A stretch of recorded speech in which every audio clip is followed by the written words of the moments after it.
When you think of using your grill at home, welding, or even using a forklift, do you consider where the fuel comes from that powers it?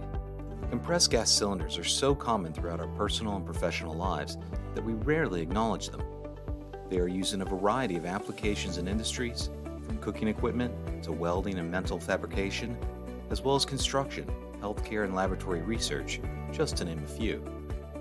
However, just because of their widespread use, it does not come without risks. These compressed gas cylinders have numerous potential hazards throughout each industry and type of application. They include risks during the handling, storage, and use of the compressed gas. How can you keep yourself safe while handling and storing compressed gas cylinders? What are the warning signs and ways to properly inspect compressed gas cylinders?